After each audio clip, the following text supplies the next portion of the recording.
Bonjour, je suis ravi de vous retrouver pour Monde Numérique, l'hebdo du 8 juillet 2023.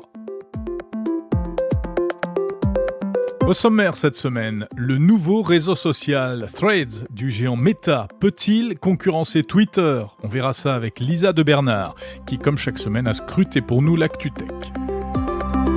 Et dans cette actualité précisément, Twitter et les dernières décisions un peu étranges de son patron Elon Musk, on va en parler. En France, les réseaux sociaux et les émeutes dans les banlieues, pas mal de questions à ce sujet. Et puis l'innovation de la semaine, vous allez découvrir un petit gadget qui va simplifier la vie à ceux qui signent beaucoup de documents numériques. Les interviews de Monde Numérique, on retrouvera Julien Villeray d'EDF pour parler des innovations au service de l'aviation décarbonée. Enfin, je vous propose une rencontre passionnante avec un personnage historique du web, le créateur du site Comment ça marche, Jean-François Pillou, qui se lance dans une nouvelle aventure, une appli de tourisme très intéressante. Et avec lui, on verra même en détail comment l'intelligence artificielle aide aujourd'hui les développeurs. Bienvenue dans Monde Numérique, l'hebdo. Monde Numérique, Jérôme Colombin. Et avant toute chose, un petit concours cette semaine. Je voudrais vous faire un cadeau. Ce cadeau, c'est un livre qui vient de sortir consacré à ChatGPT. Si le sujet vous intéresse, ça devrait vous passionner. ChatGPT pour les nuls, écrit par Yasmina Salamanji, qui n'en est pas à son premier guide sur les technologies, pour les éditions First. Voilà, c'est un livre qui explique ce qu'est ChatGPT, comment il fonctionne, et surtout comment apprendre à l'utiliser, apprendre à faire des prompts, comment l'utiliser dans l'éducation, en entreprise, etc. pour, par exemple, faire des analyses de données, rédiger un CV, enfin bref, toutes sortes de contenus. Un livre plutôt utile donc, et j'ai 4 exemplaires à vous offrir. J'en suis ravi. Alors comment faire pour tenter de gagner l'un de ces livres ? Eh bien, après vous être abonné au podcast Monde Numérique, il suffit de laisser un commentaire sur la plateforme de podcast de votre choix et de m'envoyer par mail une capture d'écran de ce commentaire. Voilà, 4 gagnants seront tirés au sort donc parmi les réponses reçues et vous recevrez le livre par courrier avant la fin du mois de juillet. Autre condition sine qua non, abonnez-vous à la newsletter de Monde Numérique sur mondenumérique.info. Vous pouvez envoyer tout ça donc avec la capture d'écran à l'adresse contact@mondenumérique.info. Alors, une précision quand même, pas besoin de faire des commentaires élogieux, c'est pas du tout le but du jeu. Dites vraiment ce que vous pensez. L'idée, c'est pas de baratiner les auditeurs avec des faux compliments, mais de faire connaître ce podcast et d'augmenter sa visibilité. Donc, les commentaires gentils n'auront pas plus de chances de gagner. Et puis, même si vous avez déjà posté dans le passé un commentaire, vous savez, vous pouvez recommencer. Rien ne vous empêche de reposter une remarque sur un épisode en particulier, par exemple, pour dire si ça vous a intéressé ou pas. Voilà, donc sur Apple Podcast, sur Podcast Addict, sur Spotify aussi, n'hésitez pas, quelle que soit la plateforme ou Deezer sur laquelle vous écoutez ce podcast. Petite précision, ce jeu est réservé aux habitants de la France métropolitaine et de la Corse, plus la Belgique et la Suisse, mais pas au-delà, désolé pour des questions pratiques. Bon, voilà, pour vous offrir ce livre ChatGPT pour les nuls, j'attends donc vos messages à l'adresse, je la rappelle, contact@mondenumérique.info. Merci d'écouter Monde Numérique. L'actu de la semaine. Et l'actu de la semaine, c'est avec Lisa de Bernard. Salut Lisa. Salut Jérôme. Alors l'annonce de la semaine, c'est bien évidemment le lancement d'un nouveau réseau social, de ce nouveau réseau social du groupe Meta, une plateforme qui ressemble furieusement à Twitter, ça s'appelle Threads. Et oui, ça y est, après des mois de rumeurs, la plateforme directement inspirée de Twitter a vu le jour dans 100 pays ce jeudi. Un démarrage en trombe pour Threads avec plus de 30 millions de téléchargements en une journée. On y trouve même déjà quelques célébrités comme Jennifer Lopez, Shakira ou Bill Gates. Threads signifie littéralement fil en anglais et elle est décrite sur l'App Store comme l'application des conversations écrites d'Instagram. Mais attention, les deux applis restent bien distinctes, même si les utilisateurs ont la possibilité d'importer leurs contacts, ce qui devrait participer au succès de Threads compte tenu des 2 milliards d'utilisateurs actifs d'Instagram. Alors on l'a dit, ça ressemble à Twitter, ce Threads. Quelles sont les caractéristiques, Lisa ? Eh bien, c'est un réseau social sur lequel on pourra poster des messages de 500 caractères contre 280 sur Twitter en version gratuite. On peut faire des threads, des suites de messages pour poster un long texte et des reposts qui sont l'équivalent des retweets. On pourra également partager des photos et des vidéos jusqu'à 5 minutes. Alors attention, l'application n'est pas encore disponible en Europe pour des questions notamment de mise en conformité avec le règlement européen sur le numérique, mais Meta planche sur le sujet. On espère donc pouvoir tester l'application prochainement en France. Voilà, c'est pour ça qu'on en parle au futur encore pour l'instant de ce Threads, même s'il est quand même possible de le tester depuis la France. Sur Android, par exemple, il suffit de télécharger l'APK, donc les pros d'Android savent faire ça. Sur iOS, il faut se créer un compte Apple américain, si on l'a pas déjà, et aller chercher l'appli dans l'App Store américain. À noter qu'il n'y a pas de version web pour l'instant de Threads. En tout cas, Lisa, ce Threads semble énerver quelque peu Elon Musk. Et oui, celui-ci parle carrément de tricherie. Il accuse Meta d'avoir volé des secrets de Twitter et d'avoir embauché des ingénieurs qu'il avait lui-même licenciés en arrivant. C'est l'arroseur arrosé, en fait. Bref, la grande question, c'est de savoir si ce Threads risque ou pas de faire de l'ombre à Twitter.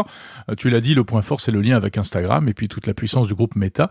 Mais bon, pour l'instant, on peut pas trop juger. Le démarrage sur les chapeaux de roue, ça s'explique sans doute par l'attrait de la nouveauté. Il faudra voir sur la durée ce que ça donne. Puis sur la question de la rivalité, de la concurrence avec Twitter, je vous propose cette semaine un édito en date du 6 juillet sur le fil du podcast Monde Numérique pour tenter de répondre à la question « Peut-on quitter Twitter ?» Du côté de Twitter, justement, Elon Musk ne finira jamais de nous surprendre avec des décisions toutes plus farfelues les unes que les autres, mais des décisions qui pourraient bien coûter cher à l'oiseau bleu. La dernière en date, survenue le week-end dernier, c'est une restriction d'accès aux tweets. Et oui, depuis quelques jours, les utilisateurs de Twitter n'ont plus le loisir de scroller à l'infini leur fil d'actualité, faute à un mystérieux message, limite de taux dépassé. Alors au début, on a cru à une énième panne, mais il s'agit bien d'une limitation volontaire mise en place par les équipes de Twitter. 1000 tweets par jour pour les utilisateurs de la version gratuite, 10 000 pour les abonnés payants Twitter Blue et seulement 500 par jour pour les nouveaux abonnés. Et c'est complètement fou, cette histoire-là. Alors, ce qui est étonnant aussi, c'est la manière dont Elon Musk a justifié cette décision. Effectivement, officiellement, selon lui, il s'agissait d'empêcher la récupération automatique des données par des tiers, puisqu'effectivement, il y aurait des organismes qui grattent, qui scrapent tous les messages de Twitter, notamment pour alimenter leur modèle d'intelligence artificielle. Ce serait le cas notamment d'OpenAI, la société de ChatGPT, avec laquelle, en plus, Elon Musk est en indélicatesse. Et Elon Musk, n'étant pas Elon Musk sans un brin d'insolence, il a osé expliquer que limiter le nombre de tweets qu'on a le droit de lire permettrait de passer moins de temps sur les écrans. Mais, mais officieusement, il y aurait d'autres raisons, notamment le fait que Twitter aurait oublié de payer un abonnement auprès de son hébergeur Google Cloud. Le contrat touchait à sa fin le 30 juin et les dettes de Twitter pourraient être à l'origine du problème. Ouais, alors même si ça paraît un peu bizarre quand même. Et est-ce qu'il y a un retour à la normale prévu à l'horizon ? Alors Elon Musk a parlé de mesures temporaires sans pour autant donner d'échéance. En France, les réseaux sociaux font aussi parler d'eux à l'occasion des émeutes dans les banlieues. Le gouvernement a demandé aux plateformes d'essayer de réduire la propagation des messages, des photos, vidéos postées par les émeutiers, notamment sur Snapchat, Instagram, TikTok, etc. Et puis surtout, selon certaines informations, le gouvernement souhaiterait pouvoir couper les réseaux sociaux si la rue devait à nouveau s'embraser. Alors, évidemment, ça suscite plein de débats. L'une des questions, déjà, est-ce que ce serait techniquement possible ? Alors techniquement, oui, c'est possible. Par exemple, les fournisseurs d'accès à Internet peuvent utiliser la technique dite du DNS menteur, une technique qui consiste à modifier l'adresse IP de la requête, de sorte qu'une page d'erreur s'affiche lorsqu'on tente d'accéder à un réseau. C'est une technique qui est déjà utilisée par les sites au contenu illégaux, et cela a déjà été fait dans les pays comme l'Iran, la Chine ou la Russie. Mais bien sûr, cela reste contournable comme mesure, notamment grâce à un VPN, réseau privé virtuel, qui leurre le système en géolocalisant l'utilisateur dans un autre pays. Après, la question, elle est aussi politique. C'est une idée qui a immédiatement déclenché une levée de boucliers et donc face aux critiques, le gouvernement par la voix d'Olivier Véran a rapidement tenu à tempérer ses propos. Il a plutôt évoqué la suspension de certaines fonctionnalités comme la géolocalisation par exemple qui, sur Snapchat, permet de faire apparaître une vidéo sur une carte en fonction du lieu de tournage. Parallèlement, on aura un groupe de travail transpartisan qui devrait voir le jour prochainement pour étudier le rôle d'amplification des violences par les réseaux sociaux. Les émeutes de ces derniers jours font aussi les choux gras de certains comptes spécialisés sur les réseaux sociaux, mais ça provoque des frictions avec les médias. Ils s'appellent Cerfia, Alerte Info ou Média Venir et se sont spécialisés dans la rediffusion d'informations et de vidéos virales piochées ça et là sur les réseaux sociaux. Suivis par des centaines de milliers d'utilisateurs, ces comptes qui publient quasiment 24 heures sur 24, eh bien, ils ont vu leurs audiences exploser pendant les émeutes, mais ils sont surtout pointés du doigt car ils relaient des informations soit qui ne sont pas vérifiées, soit sans citer la source ni en mettant le lien pour en savoir plus, ce qui revient carrément à piller les contenus produits par de nombreux médias comme Le Parisien ou Le Figaro. Et en plus de ça, ces comptes ont été accusés de faire monter la mayonnaise en diffusant un grand nombre de vidéos de violence, sans compter les fausses informations qui peuvent être largement propagées. Alors, qui se cache derrière ces comptes, Lisa ? Alors, c'est une question à laquelle il est difficile de répondre de manière exacte. Ces comptes ne sont pas très transparents sur les personnes qui les animent, qui cherchent plutôt à conserver leur anonymat. Par exemple, Mediavenir, l'un des comptes les plus populaires, avec plus de 2,5 millions d'abonnés à son lancement, était tenu par des étudiants en journalisme. Alerte Info revendique, lui, un seul fondateur-rédacteur. Dans une vidéo de présentation, il s'est présenté comme un passionné d'infos, âgé de 22 ans, sans emploi et consacrant son temps libre à cette activité.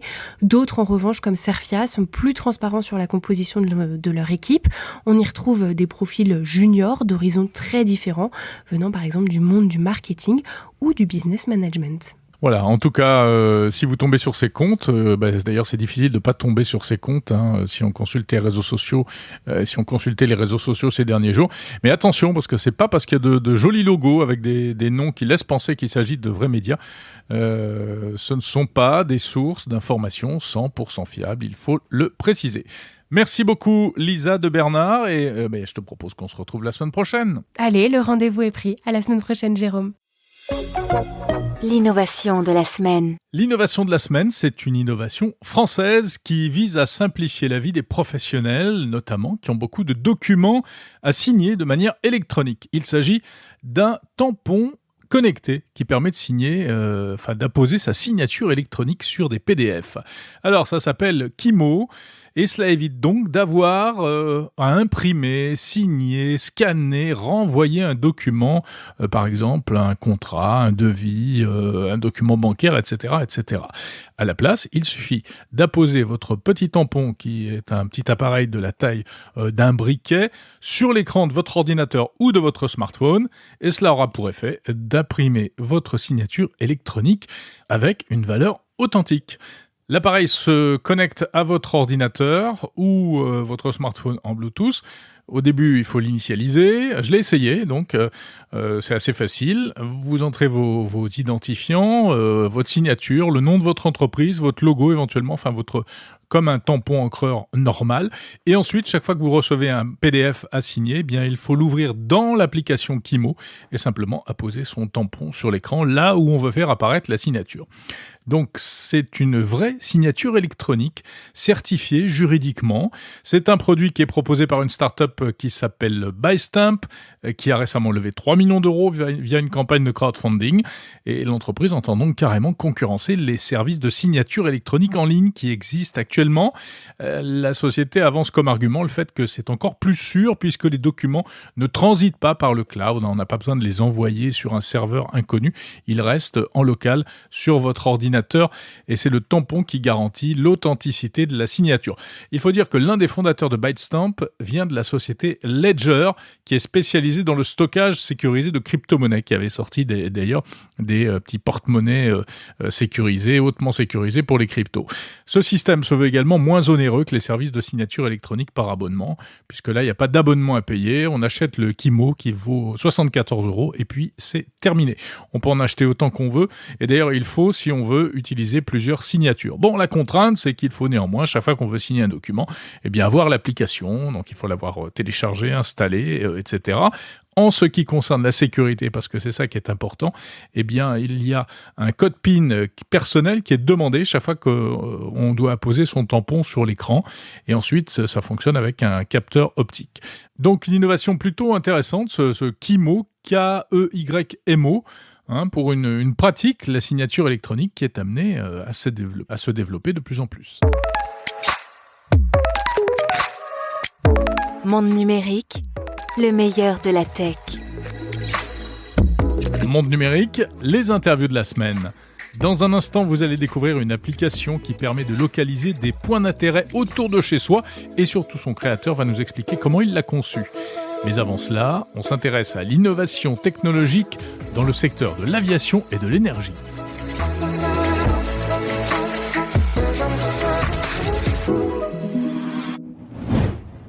Bonjour Julien Villeray. Bonjour Jérôme. Julien Villeray, directeur de l'innovation d'EDF, que l'on retrouve chaque mois dans Monde Numérique, en partenariat avec EDF, pour aborder le thème de l'innovation au service de l'énergie décarbonée.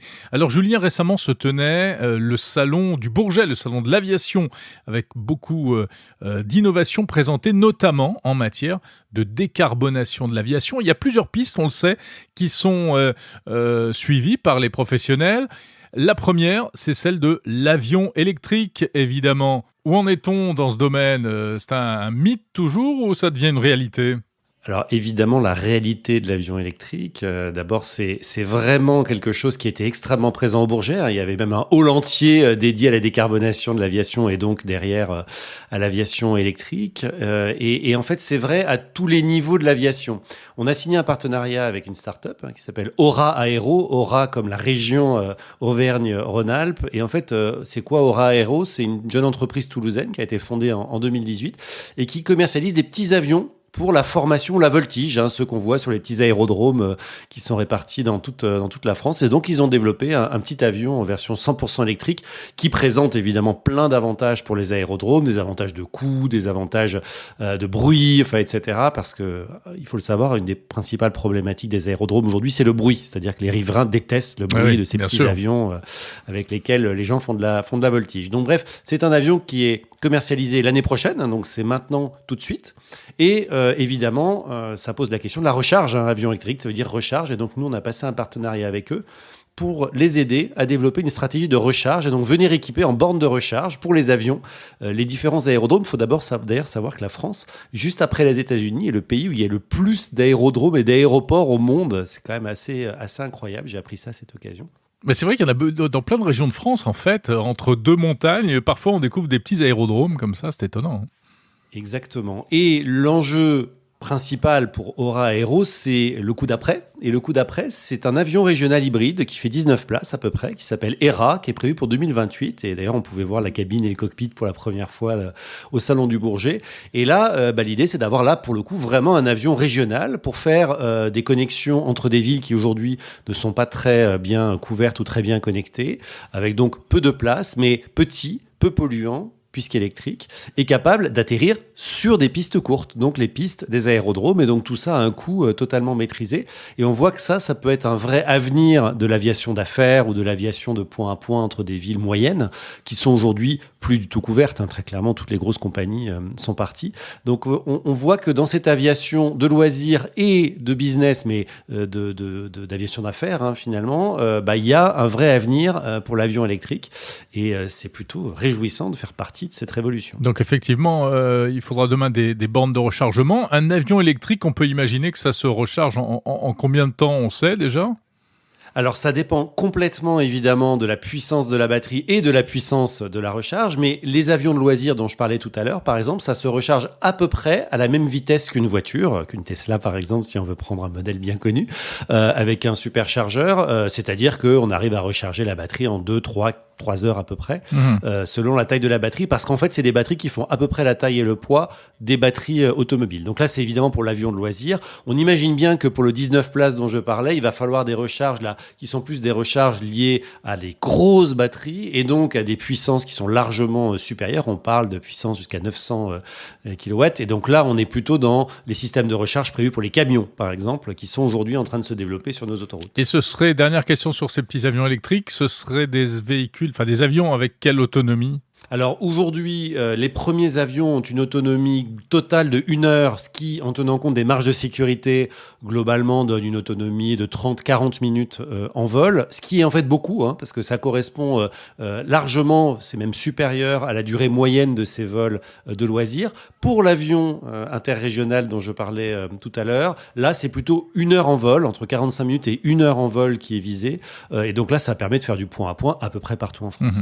Alors ça, c'est pour l'avion électrique, qui serait donc, ce serait des petits avions, comme vous l'expliquez, mais la décarbonation de l'aviation, c'est aussi une autre piste technologique qui est explorée, avec ce qu'on appelle de nouveaux carburants, des carburants de synthèse. Exactement. On parlait beaucoup il y a quelques années de l'avion à hydrogène. Je ne sais pas si vous vous souvenez. Ouais. Mais cet avion à hydrogène, c'est toujours une possibilité. Ça reste d'actualité malgré tout. Ça reste d'actualité, mais c'est une possibilité assez lointaine parce qu'il faut redévelopper tout un tas de technologies et puis il faut le faire certifier. Enfin, tout ça est assez compliqué.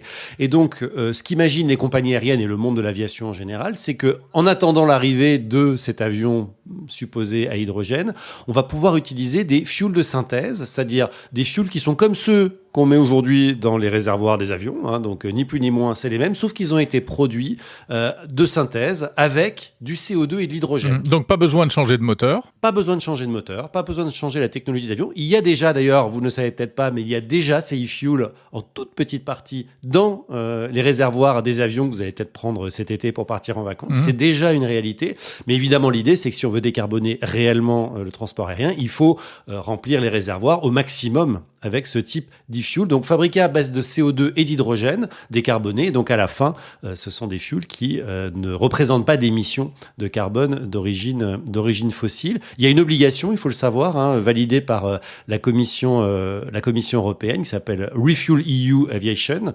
Et l'objectif, c'est que globalement, on doit être à 1,2% en 2030 de ce type de carburant, 5% en 35 et jusqu'à 35% en 2050. Ça paraît pas beaucoup, mais en fait, c'est absolument transformant parce qu'aujourd'hui, ils sont produits dans des quantités tellement modiques, tellement ridicules, que tout le monde la recherche. Et c'est pour ça que nous, on s'est engagé avec des partenaires, avec Holcim, en l'occurrence, le cimentier, l'IFPEN, qui est l'Institut français du pétrole énergie nouvelle et sa filiale Axens, et puis Air France, qui cherche à acheter ce type de kérosène dans un projet qui s'appelle Take Care. Et ce projet, en fait, c'est l'idée de produire ce e-fuel en France. En l'occurrence, l'idée, ce serait de capter le CO2 de la cimenterie de Saint-Pierre-la-Cour en Mayenne et de pouvoir, donc, avec un procédé de synthèse de carburant bas carbone avec de l'hydrogène, permettre de finalement créer cette filière qui probablement voué à un avenir radieux dans le monde et en Europe. Ouais. Et l'aspect énergie électrique, là-dedans, il est où alors ? Alors, en fait, l'hydrogène, il est produit à base d'électricité verte. Et donc, en fait, quand on produit l'hydrogène à base d'électricité verte et qu'on le combine avec des molécules de CO2, donc le CO2 capté dans les fumées, par exemple, d'une cimenterie, on va pouvoir produire ces carburants. Donc, on voit bien qu'on enlève du CO2 émis, puisqu'on le capte dans les fumées de la cimenterie, et on le combine avec de l'hydrogène qui a été produit sans carbone, c'est-à-dire avec une électricité verte. Et donc, tout ça permet de créer ce carburant de synthèse qui est beaucoup plus vertueux que ceux qu'on connaît aujourd'hui dans l'aviation. Oui, parce que rappelons que ce type d'avion, ça ne veut pas dire qu'il n'émet pas de CO2, mais simplement il n'émet pas de CO2 supplémentaire, en fait. Exactement. En fait, le CO2 a été capté en amont, finalement, de la production du e-fuel. Et donc, celui qui est réémis est en grande partie celui qui a été capté. Et donc, tout ça, à la fin, est quasiment neutre. C'est ça l'idée. Le but, c'est la neutralité carbone. Merci beaucoup, Julien Villeray, directeur de l'innovation d'EDF, que l'on retrouve chaque mois dans Monde Numérique. Vous vous êtes forcément déjà dit, en voyageant dans un endroit que vous ne connaissez pas, ou même près de chez vous, tiens, qu'est-ce qu'il y a à voir d'intéressant par ici ? Eh bien, c'est pour répondre à cette question que le français Jean-François Pilloux vient de lancer une appli qui s'appelle Around Us, autour de nous, qui propose des points d'intérêt géolocalisés.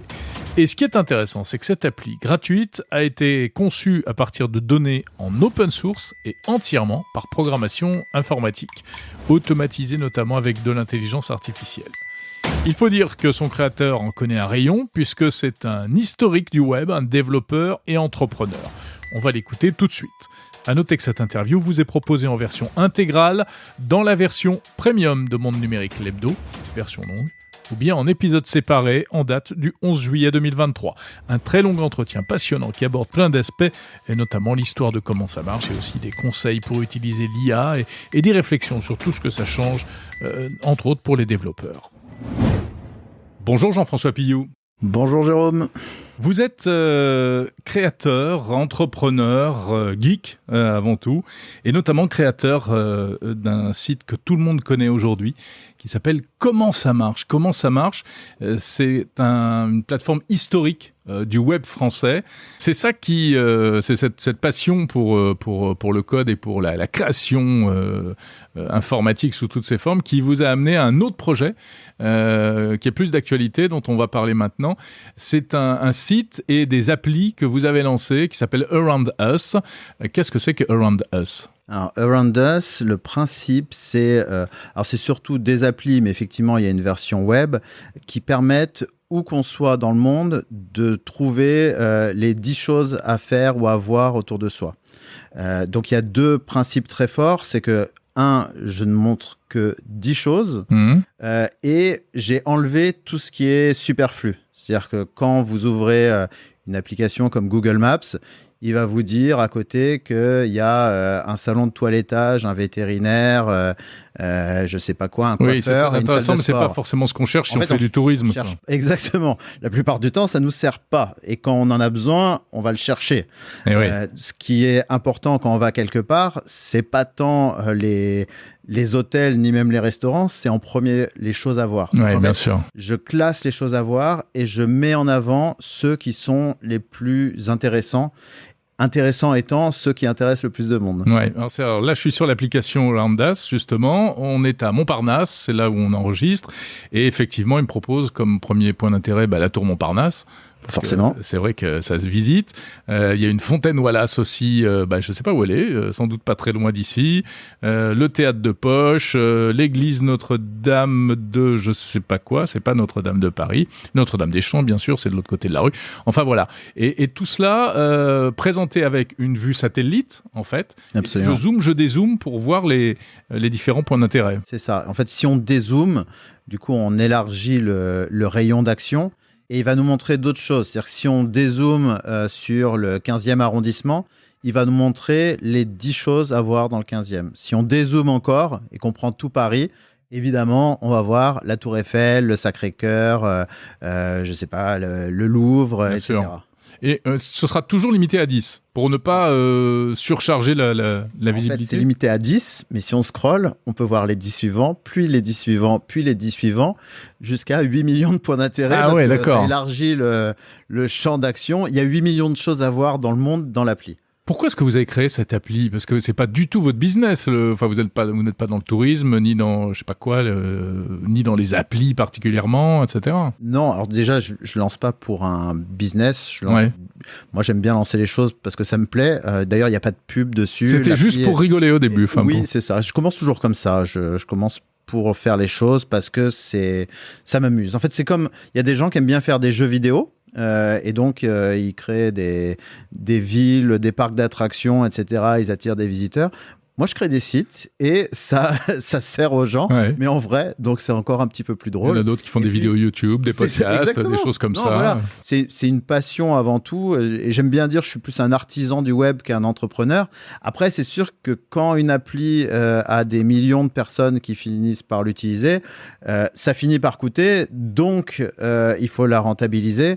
Et quand on la rentabilise, généralement, ça marche très bien parce que s'il y a plein de monde et que ça a été optimisé pour marcher avec peu de moyens. Ouais. Le jour où on met des moyens, ça permet de faire pas mal de choses. Ça paraît assez logique, effectivement. Alors, c'est pour ça qu'il faut expliquer un peu comment vous l'avez créé, cette appli. Et c'est ça que je trouve intéressant.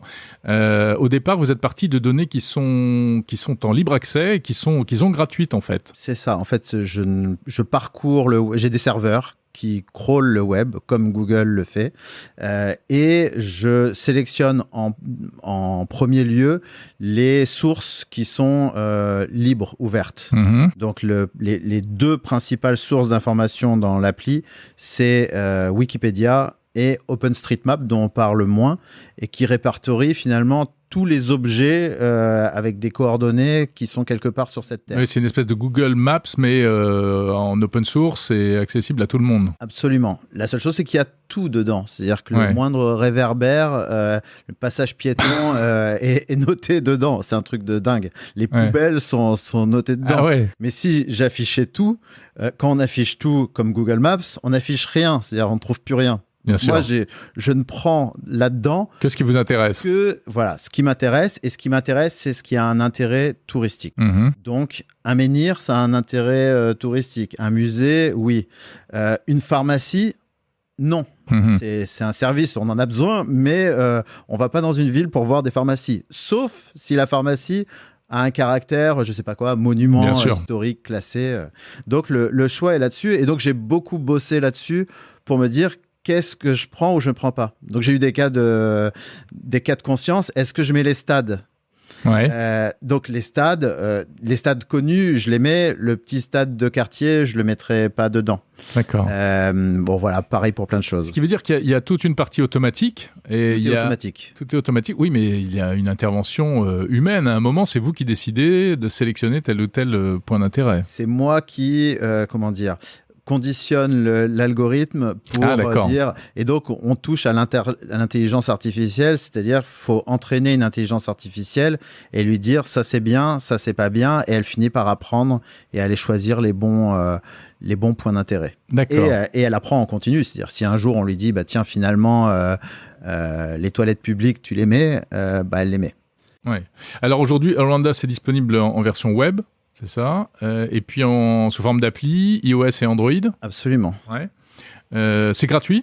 C'est gratuit et ça restera toujours. Il n'y a pas de pub et il n'y en aura pas tel quel. Enfin, en tout cas, il n'y aura pas les grosses pubs qui vous prennent l'écran. L'idée, mais c'est quoi votre business model ? Il n'y a pas de business model. À chaque fois que je dis ça, les gens hallucinent, mais il n'y a pas de business model. Ça me coûte pas grand-chose à le faire fonctionner. Je pense que le business model, quand il y en aura un, c'est de mettre un business model qui soit bien pour les utilisateurs et pour moi, qui ne soit pas gênant.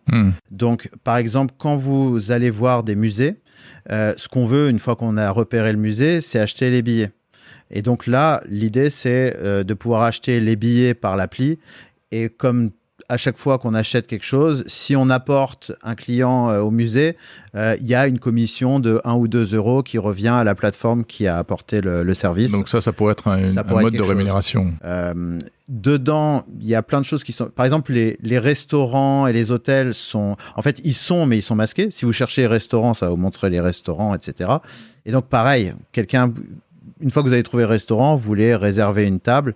Et là, pareil, l'idée, c'est que ça rapporte quelque chose à la plateforme et que ça permette de la faire fonctionner.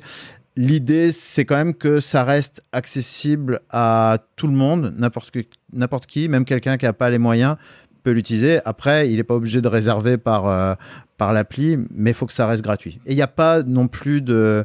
Alors, j'ai regardé un petit peu toutes les applications qui existent. En fait, des applis de guide touristique, il n'y en a pas. Mais voilà, mais c'est la question que j'allais vous poser. Ça n'existe pas, ça n'existait pas. Il y a d'un côté tous les classiques, les guides du retard, les petits futés, qui sont super, mais c'est payant. C'est payant et en plus c'est par ville. C'est-à-dire que si vous achetez le guide de Lisbonne, demain vous allez à Barcelone, ça marche pas. Donc ça c'est le premier truc. Et ensuite il y en a quelques-uns donc sur le web qui font ça, mais toujours assez limité. Et il y a quelques applis qui existent qui permettent de voir ce que les gens ont aimé dans vos réseaux sociaux. D'accord. Mes amis ont aimé tel resto, donc je vais aimer. Le problème de ces applis, c'est que dès qu'on l'ouvre, ça nous demande de nous connecter avec Facebook ou Twitter. Moi, j'avoue que tant que je connais pas l'appli, j'ai pas forcément envie de me connecter avec. Il faut déjà avoir un premier avis. Tandis que Randas, on n'est pas obligé de créer un compte pour l'utiliser. Non, et ce sera toujours le cas. Je veux pas Comment ça marche ? Il n'y a jamais eu besoin de se connecter. Les gens peuvent même poser des questions sur le forum sans se créer un compte. Alors simplement, on leur demande de mettre un mail pour être au courant de la réponse. Mais il n'y a pas besoin de se créer un compte. Parce que c'est pénible de se créer un compte pour faire le moindre chose. Le but, c'est qu'ils l'utilisent. Après, le compte, il sera utile le jour où vous devrez, bientôt on pourra créer un itinéraire sur l'appli et qui vous dise, tiens, pour voir tous les monuments que vous avez sélectionnés, voilà dans quel ordre il faut les faire, et qu'on puisse le partager, rajouter ses photos, etc. et contribuer à l'appli. Pour ça, il faudra un compte. Mais juste pour consulter, pas besoin. D'accord. Et alors, ça couvre combien de villes, combien de pays aujourd'hui ? Tous. Waouh. tous. Vous allez au fin fond du désert Si je tape Groenland, je vais trouver des choses, par exemple ? Groenland, il y a des choses. Il y en a moins qu'ailleurs, mais il y a des choses. Ah ouais, en effet. En tout cas, il a compris Groenland, pays constitutif autonome du Danemark. En effet, il y a des points d'intérêt au Groenland. C'est impressionnant. C'est ça. Et quoi qu'il arrive, il vous en montrera toujours 10. Même s'ils sont à 30 km de là où vous regardez. 10 dans l'écran qu'on regarde, c'est ça qu'il faut comprendre. Alors c'est ça. Mais ça veut pas dire qu'il n'y en a que 10. Si vous vous localisez, par défaut, c'est les 10 les plus proches de vous. D'accord. Donc si vous l'ouvrez autour de chez vous, vous allez voir, que moi ça m'est arrivé ma famille a une maison de campagne vers Chartres et je l'ai ouvert et j'ai vu qu'il y avait un menhir qui était à 800 mètres de la maison. Personne ne le savait. C'est vrai. Donc voilà, on n'est pas encore allé le voir. Même vous le saviez pas avant d'avoir lancé l'appli. Non, je savais pas. Tout ça s'était alimenté de manière automatique en fait. Exactement. Ça repère des choses, des points d'intérêt culturels, des fois un petit peu cachés. C'est pas forcément que des musées. La moindre grotte, cascade, je sais pas quoi, fontaine, un pont qui a un peu de l'allure est dedans en fait. Et donc ça donne des idées de choses à voir.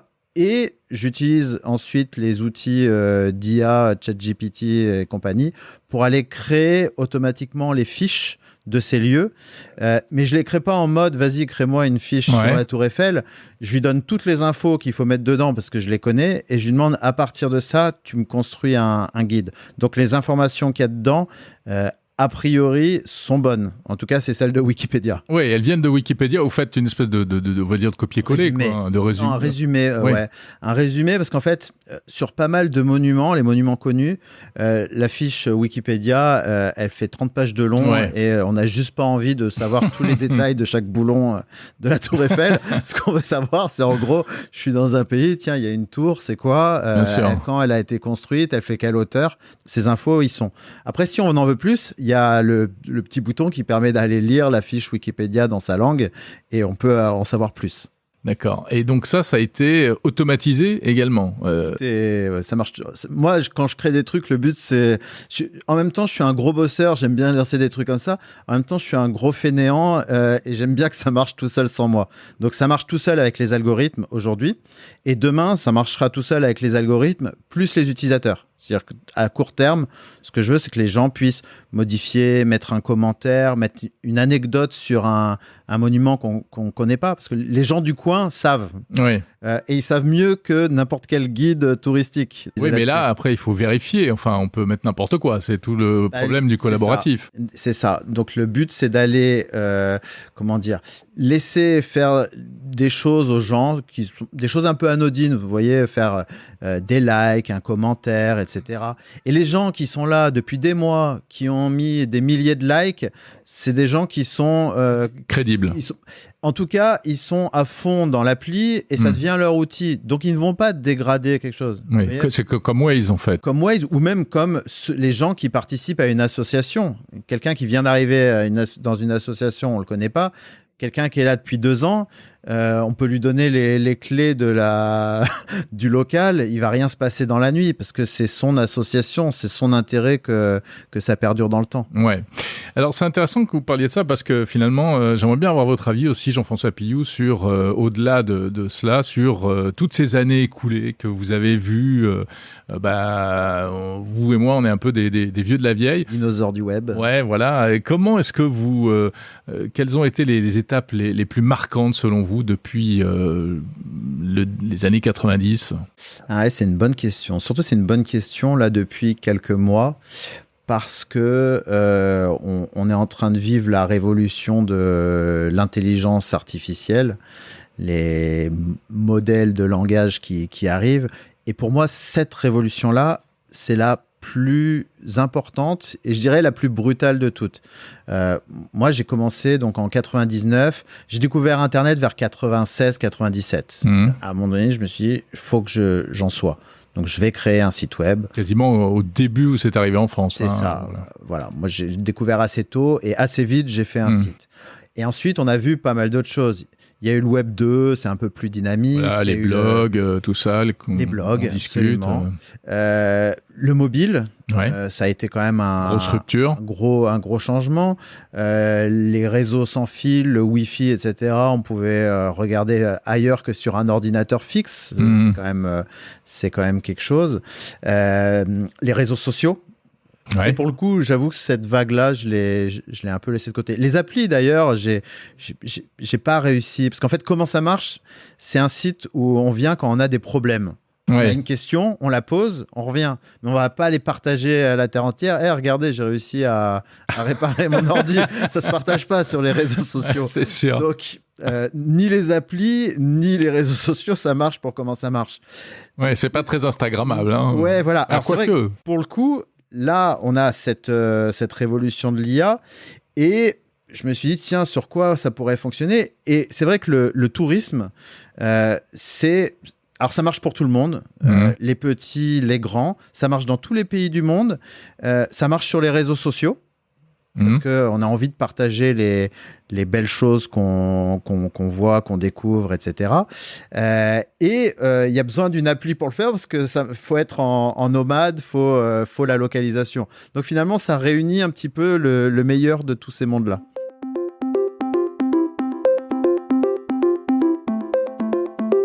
Jean-François Pillou, créateur de Around Us.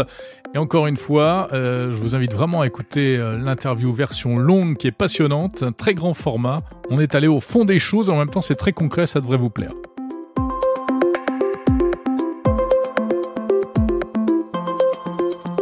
Voilà, c'est la fin de Monde Numérique. Merci de l'avoir suivi, merci de l'avoir écouté jusqu'au bout.